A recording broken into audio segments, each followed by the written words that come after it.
Manda ele, Paulinho. Tudo bem? Boa noite, deputado Odair. Boa noite, né? Deputado Odair, como está? É um prazer tê-lo conosco aqui mais uma vez no 247. Boa noite, Boa Lula. noite, Boa noite. deputado. Desculpa, Tereza. Boa noite, bem-vindo. Lula, quer começar perguntando para o deputado? Começo, sim. Deputado, né, a assessoria já avisou que temos um limite de meia hora, né, de fato.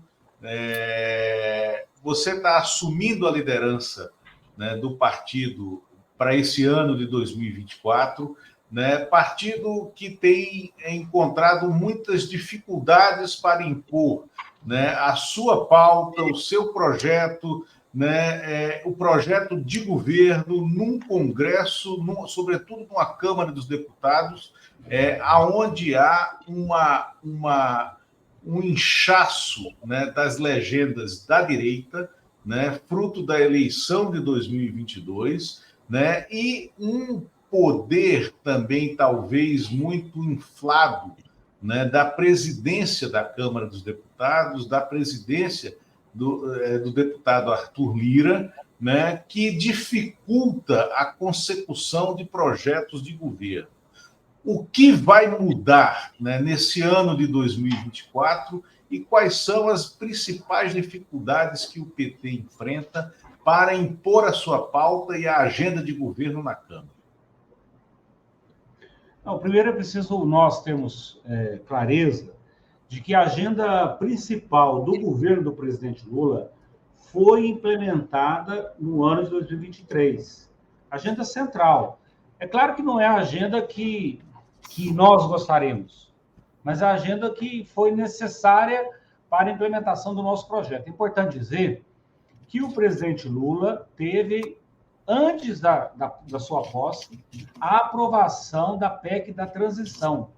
Esta PEC ela foi central para viabilizar os projetos do governo do presidente Lula no ano de 2023. Se a gente não tivesse aprovado, nós não teríamos os recursos necessários para fazer os enfrentamentos naquele ano. A retomada no ano de 2023 de programas importantes. Por exemplo, nós votamos o Bolsa Família, nós votamos a igualdade salarial, nós votamos a revisão da lei de cotas, nós votamos o Desenrola Brasil, nós votamos a reforma tributária, nós votamos o novo regime fiscal sustentável, enfim, votamos a taxação de offshores, de fundos fechados.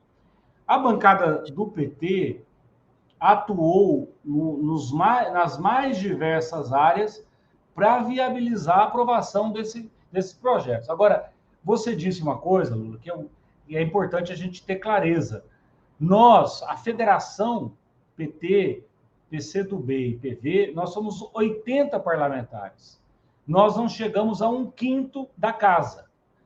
E é com essa realidade que nós temos que trabalhar. A luta social precisa ser feita, nós precisamos sempre ampliar a representação de parlamentares progressistas aqui na casa, não vou dizer só do Partido dos Trabalhadores, nós temos outros que se somam a nós, como o PSOL, como a Rede, o PSB, o PDT, mas é preciso que a gente amplie a força de parlamentares progressistas aqui na casa.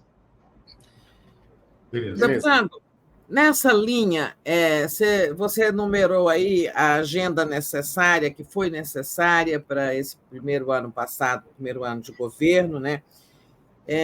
E ali praticamente tudo foi cumprido, inclusive a matérias difíceis, né? Como a reforma tributária ou como essas onerações de setores que não pagavam completamente os impostos devidos ou tinham isenções, como aqueles 2 projetos lá de offshore e fundos exclusivos.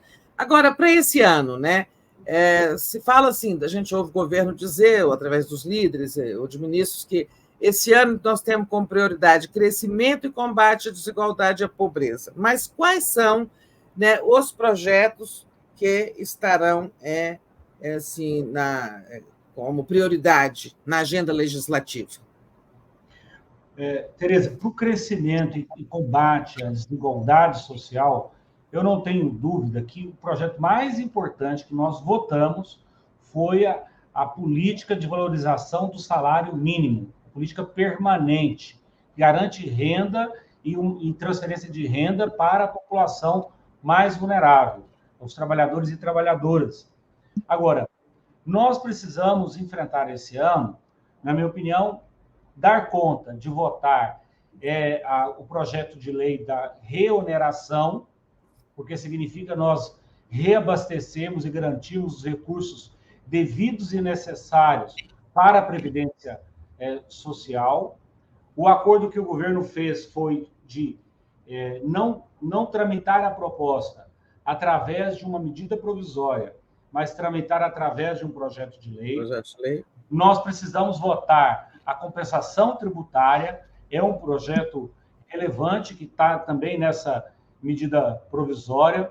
Enfim, nós precisamos votar, na minha opinião, o desafio nosso é exatamente nós fazermos a reforma tributária do ponto de vista da renda e do patrimônio.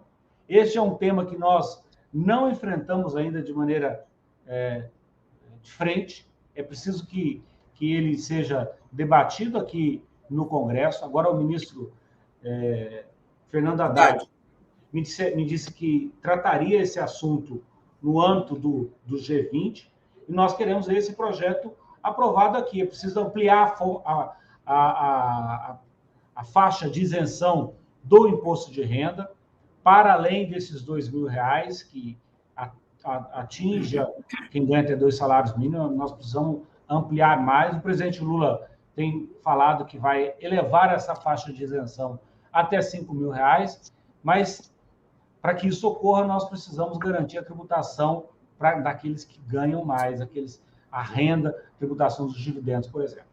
Só sobre isso ainda, um minutinho, Aquiles, para ele esclarecer melhor.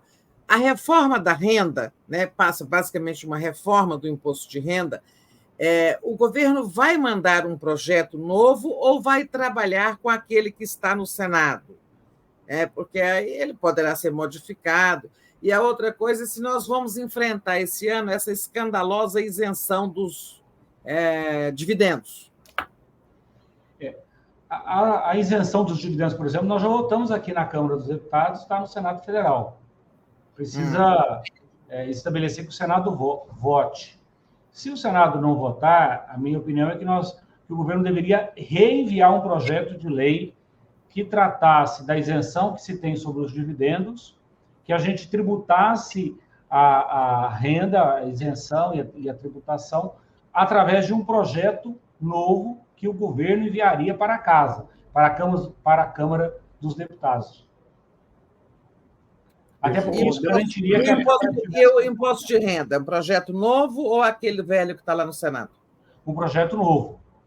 Eu entendo, é claro que essa é uma decisão que o governo vai ter que tomar, mas, na minha opinião, a melhor forma de a gente enfrentar esse tema é o governo enviando um projeto novo, que enfrente a questão da renda e que enfrente a questão dos dividendos também.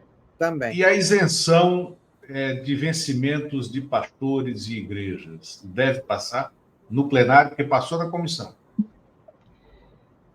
Se passou na comissão, possivelmente ele vai passar aqui no plenário da Câmara dos Deputados. Porque, veja, isso não é conformismo. É um dado e um elemento da realidade. Nós temos, quando muito, 130 votos do nosso campo progressista aqui na casa. E esta agenda é uma agenda abraçada pelo centro e a gente precisa respeitar a opinião dos outros. Amanhã, por exemplo, nós teremos aqui na casa uma sessão solene de homenagem ao MST, o aniversário do MST. Ou seja, há parlamentares aqui que se movimentam contra essa iniciativa de a gente ter uma sessão solene que faça uma homenagem a um movimento que luta por uma questão tão central, que é o acesso à terra, a produção de alimentos. Enfim, hoje nós lutamos não só pelas pautas específicas, mas também pelo direito e pela oportunidade de defender essas pautas. O deputado Odair, o governo tem mantido uma relação nas últimas semanas mais amistosa com o presidente da Câmara, deputado Arthur Lira. Se encontrou com o presidente Lula, depois, juntamente com líderes do Congresso, né, de outros partidos. Eu queria ouvir de você como é que você está enxergando essas demonstrações de boa vontade do presidente da Câmara em relação à agenda que interessa ao governo, né? Isso envolve um apoio do PT a uma candidatura apoiada pelo Lira para sucedê-lo na presidência da Câmara. Isso não foi discutido, isso não está no horizonte. Como é que o governo pode se beneficiar desse gesto de boa vontade, se é que eu posso dizer assim, do presidente da Câmara para com a agenda do governo? O presidente Lula tem mantido um diálogo permanente com o presidente Arthur Lira para viabilizar a aprovação dos projetos que interessam ao governo aqui na casa. É uma relação institucional.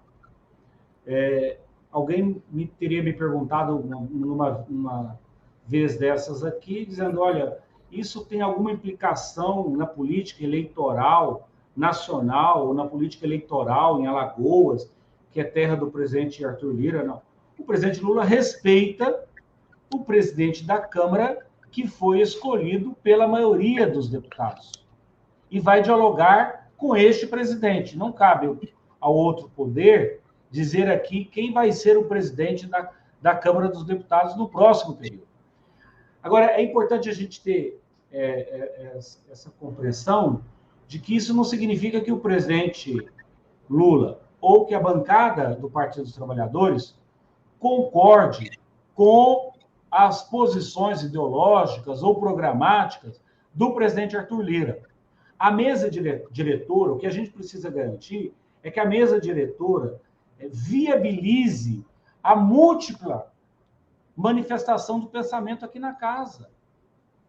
Nós precisamos garantir que a casa, o parlamento, seja um espaço plural, porque hoje muitos querem que a nossa voz, a voz das minorias, não tenha espaço no plenário da Câmara, nas comissões, no debate do parlamento. Isso é um valor. Como eu estou dizendo, amanhã nós teremos a sessão solene de homenagem ao MST. Isso é marcado pela mesa diretora, pelo presidente Arthur Lira. Então, se a gente não tem essa compreensão, nós vamos entrar num debate ideológico, programático, que não é necessariamente uma responsabilidade do presidente da casa, da mesa diretora. A mesa diretora precisa garantir os espaços, o espaço plural. E é isso que a gente quer do presidente da casa. Agora, é claro que a bancada do Partido dos Trabalhadores vai participar ativamente do processo de sucessão do presidente Arthur Lira. Se o presidente Lula diz que essa é uma responsabilidade do Congresso Nacional, o nosso partido está inserido nesse contexto, tanto do Senado Federal como aqui da Casa. Nós vamos dar conta de viabilizar o nome do Partido dos Trabalhadores? É meu sonho, meu desejo e minha expectativa. Nós vamos trabalhar para isso. Agora, isso faz maioria? Quando eu já tive a oportunidade de ver a eleição do presidente João Paulo Cunha, num momento importante da história, com outro perfil de parlamentares. Mas viabilizamos. Elegemos um momento o Aldo Rebelo, elegemos outro momento o Marco Maia, elegemos no outro momento o presidente o presidente Arlindo Chinaglia. Mas nós já tivemos Severino Cavalcante, quando... Mas hoje... Nós já tivemos Henrique Eduardo Alves, nós já tivemos Michel Temer, ou seja... Cunha. É preciso compreender os partidos, a correlação de forças, para a gente viabilizar um presidente que esteja mais próximo da nossa percepção. Você acabou de dar números à correlação de forças, né? federação tem 80 votos e a esquerda como um todo 130. Nessa correlação, existe espaço para ter candidato próprio? Se nós conseguirmos movimentar apoios do centro, sem estabelecer pontes com o centro, com os partidos de centro, não é viável. Nós temos que deslocar a partir... Porque, veja, o centro da política brasileira, ele tem 3, 4 nomes que estão circulando aqui. Nós vamos ter que ter uma aliança com alguns destes para viabilizar um nome.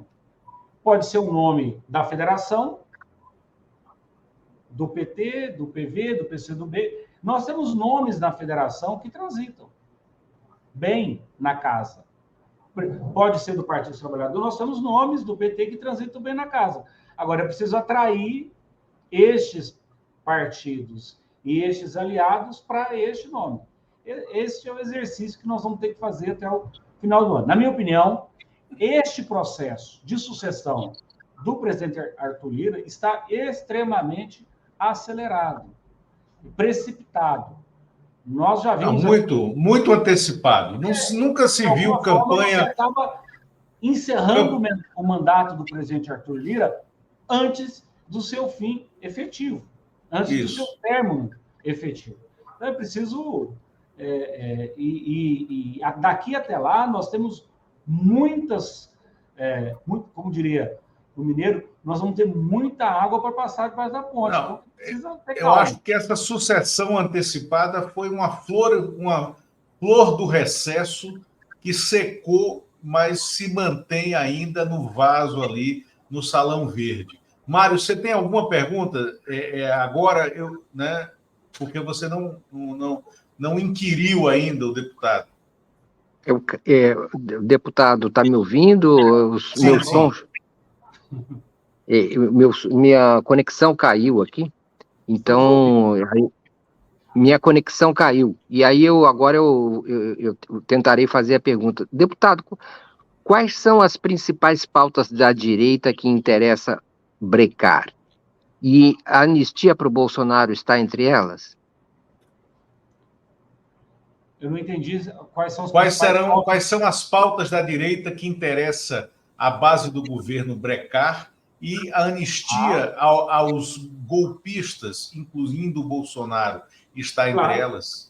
Não, nós não admitimos, sob hipótese nenhuma, anistia àqueles que atentaram contra o Estado Democrático de Direito. Nós não podemos admitir isso, não podemos...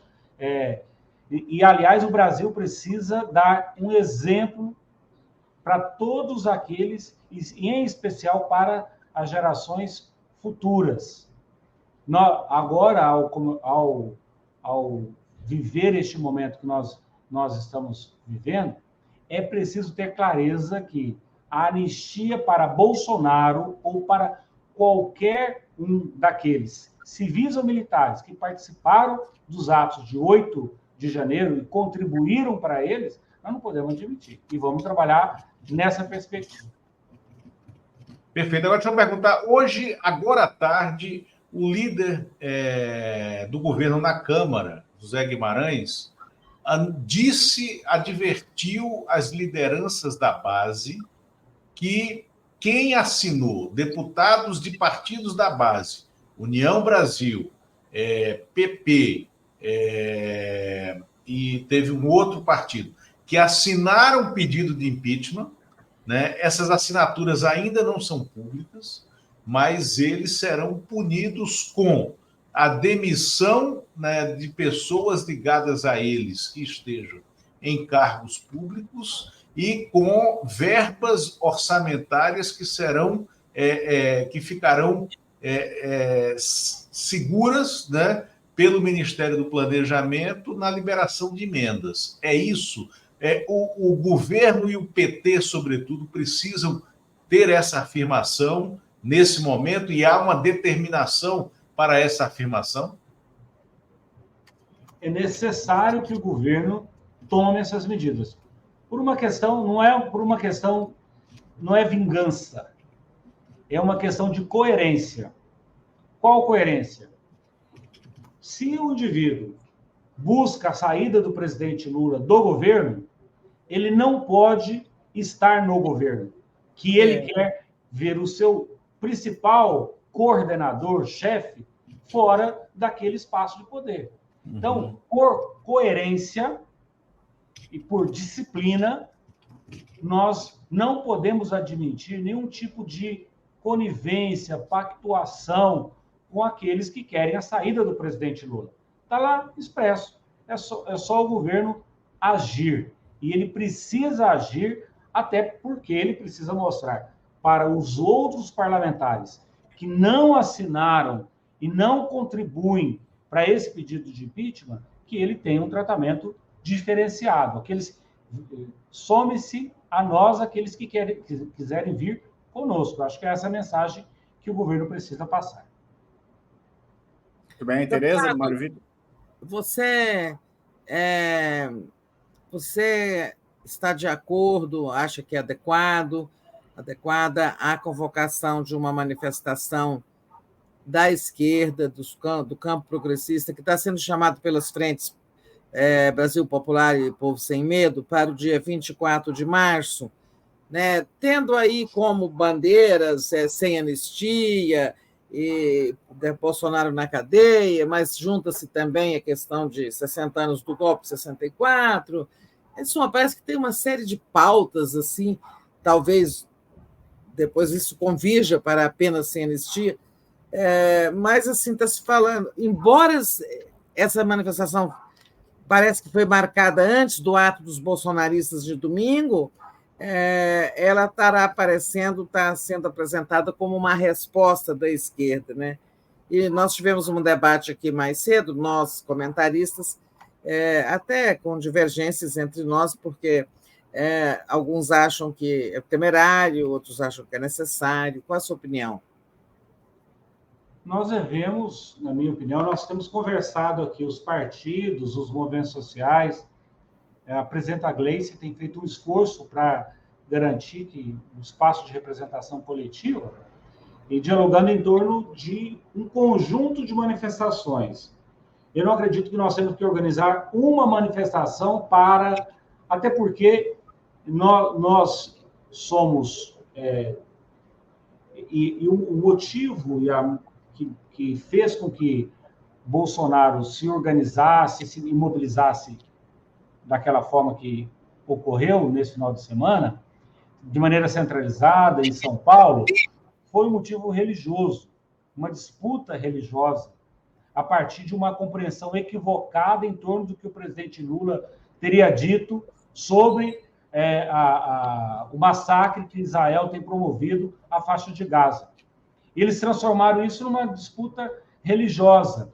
Isso mobiliza mais na medida em que há uma enxurrada de fake news que fazem com que as pessoas se mobilizem. Na minha opinião, nós devemos manter o ato do dia 24, nós apoiamos esse movimento. Agora, é claro que ele não é um movimento que vai buscar se contrapor ao movimento que eles fizeram na Avenida Paulista. Nós entendemos que o movimento do dia 24, o dia 8 de março e outras tantas possibilidades que nós pudermos nos movimentar, nós devemos nos movimentar e pedir, sim, sem anistia, prisão para Bolsonaro. Agora, não apenas fazer um ato apenas, mas vários atos em diversas oportunidades.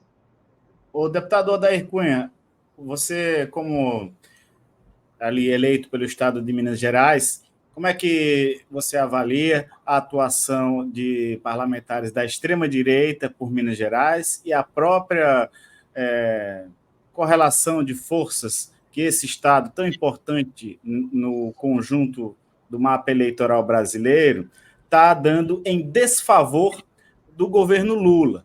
Talvez seja esse o governo Lula o que mais tem dificuldades em dialogar com os mineiros, com Minas. O que aconteceu de lá para cá e como é que você imagina que deve ser o enfrentamento a esses deputados?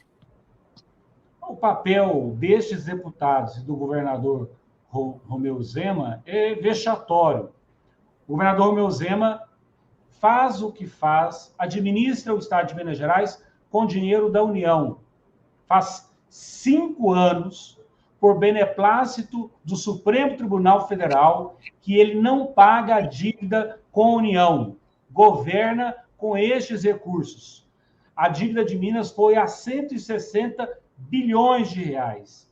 Como alguém pode dizer que colocou o Estado nos eixos, que organizou a casa, aumentando a sua dívida consolidada?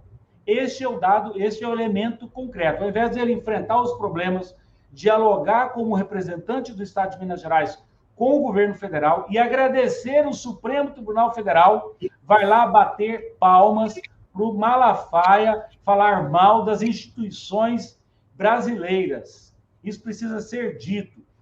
O governador faz o governo que faz, organizou o fluxo financeiro do Estado no mês, porque não paga a dívida com a União. E, neste momento, o presidente Rodrigo Pacheco, o presidente Lula, os partidos políticos vamos ter que pensar um desenrola Brasil para os entes federados, para resolver problemas, inclusive de Minas Gerais, que o governador Romeu Zema, neste momento, critica.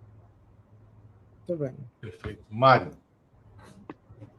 Eu espero que estejam me ouvindo agora. Vou tentar falar Sim. alto. Tá. A minha ao presidente Arthur Lira. Deputado, conhecimento, o Arthur Lira colabora ou dificulta a consecução do programa de governo do presidente Lula? Ele está na oposição ou está na situação? Eu posso dizer que o presidente Lula teve aprovado aqui na casa todos os projetos importantes para o seu governo até aqui. O presidente Arthur Lira acaba por representar um conjunto de desejos, percepções e programas que não se coadunam com os desejos, concepções e programas que o presidente Lula representa. Mas, efetivamente, porque ele não foi eleito defendendo este programa. A casa e a formação da casa atual do Parlamento brasileiro não é uma casa que trouxe para cá uma maioria que venceu as eleições com o presidente Lula. Quem está aqui hoje é uma minoria que venceu as eleições com o presidente Lula e precisa dialogar com esta outra agenda. E aí é preciso entender, então, que há um diálogo institucional favorável. Nós temos hoje o partido do presidente Lula, aliás, do presidente Arthur Lira, que é o PP, no governo. Tem representantes no governo. E, na minha opinião, no essencial, eles têm colaborado. Agora, não é, claro, uma zona de conforto. Há conflitos, os conflitos se expressam e eles são tratados por quem de direito. Muito bem. Perfeito. Queria agradecer aqui ao deputado Odair Cunha pela entrevista aqui na TV 247, novo líder do PT na Câmara. O espaço está aberto para novas manifestações, deputado, assim que tiver temas relevantes aqui, e agradeço a sua participação hoje. Deputado Odair, muito obrigado por ter atendido o nosso convite, né? O tapete vermelho está estendido aqui, e esse espírito democrático para o bom debate. Né? Obrigado. Obrigada, deputado. Boa gestão, boa na liderança, tá? E quero dizer que você desempatou aqui o placar nosso, né, que estava 2-2 em relação à manifestação, né, e com a sua posição dizendo que ela tem de haver, tem que se discutir o formato, né, você desempatou a favor da existência da manifestação, né, no dia 24.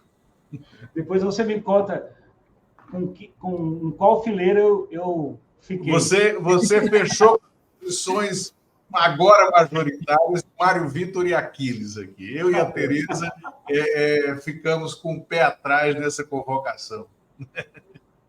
Um abraço. Muito bem. Boa noite. Grande abraço. É isso. Até logo. Vamos convocar.